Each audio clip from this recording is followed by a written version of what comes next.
السلام عليكم ورحمة الله وبركاته. نحمده ونصلي على رسوله الكريم. أما بعد، أعوذ بالله من الشيطان الرجيم. بسم الله الرحمن الرحيم. ولا تهنوا ولا تحزنوا وأنتم الأعلون إن كنتم مؤمنين.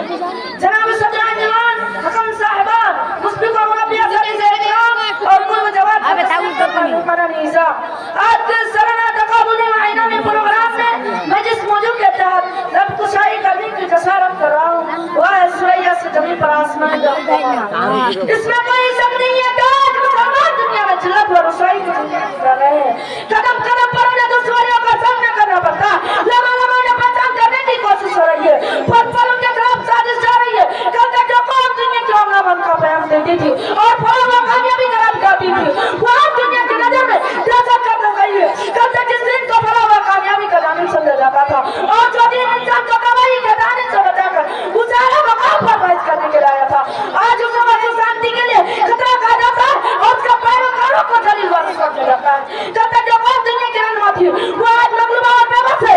آخر کیا وجہ ہے جس کے بنا پر اسلام کو دنیا کی قاعدہ اور نعمت تھی اور انسانوں کا بڑا ہوا کامیابی کا سبق سنائی تھی. وہ دین جو انسانیت کے لیے بڑی سی نجات اور موجب پھیلا ہے اس پر طرح طرح کی بزرگ طرف سے کی جاتی ہے. آخر وہ کون سا سبب ہے جس کی وجہ سے وہ قوم جس کا اللہ تعالیٰ نے دوسرا کہا سربلندی کا حق کیا تھا وہ دنیا کے عجیبہ میں جلیل وارث ہوا ہے. آئیے غور کرتے اور پہلے تاجر کا پتہ لگانے کی کوشش کرتے ہیں جس کی وجہ سے آج ہمارے حالت ہے.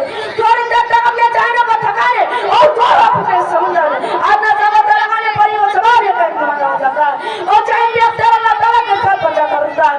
وَلَا تَهِنُوا وَلَا تَحْزَنُوا وَأَنْتُمُ الْأَعْلَوْنَ إِن كُنتُم مُّؤْمِنِينَ. مجید اللہ تعالیٰ کا کلام بھی ہمارے اوپر نمایاں ہوتا ہے. وَالْعَصْرِ إِنَّ الْإِنسَانَ لَفِي خُسْرٍ إِلَّا الَّذِينَ آمَنُوا وَعَمِلُوا الصَّالِحَاتِ وَتَوَاصَوْا بِالْحَقِّ وَتَوَاصَوْا بِالصَّبْرِ. چنانچہ معلوم ہوا کہ ہم اپنے اس حالات کے ذمہ دار خود ہیں کیونکہ مذکورہ دو آیاتوں میں اللہ تعالیٰ نے ان لوگوں کو بلاغت فرمانے کا وعدہ کیا ہے جو مومن ہیں جو عمل صالح کرتے ہیں تو نصرت خداوندی کے لیے عمل صالح اور ایمان کرتے ہیں. محترم حضرات، آج ہم خود کو مومن اور مسلم جیسا چنا القاب سے ملاقات کرتے ہیں اور اپنے کو مسلمان کہتے ہیں. آئیے غور کرتے ہیں کیا ہم مسلمان ہیں؟ کیا مومن یہ کام ہم پر شادی کرتا ہے کہ ایک مومن کا کام ہوتا ہے کہ جب اللہ تعالیٰ کا کوئی حکم ہے یا اللہ کے رسول صلی اللہ علیہ وسلم کا کوئی فرمان پیش ہو تو بے چون چرا بات اللہ جسم سے قبول کرے اللہ تعالیٰ کے قانون کو دل سے مانے اور ان پر عمل بھی کرے. لیکن ہم ایسا نہیں کرتے ہیں. ہم اللہ تعالیٰ کے واسطے مانتے ہیں. آخر میں علامہ اقبال کے شعر پر اپنی گفتگو ختم کرتے ہوئے آپ سے وعدہ لیتا ہوں کہ گواہی ہم نے جو اسلاف سے میراث پائی تھی گواہی جو ہم نے اسلاف سے میراث پائی تھی سریا سے زمین پر آسمان دم کو واقع الحمدللہ.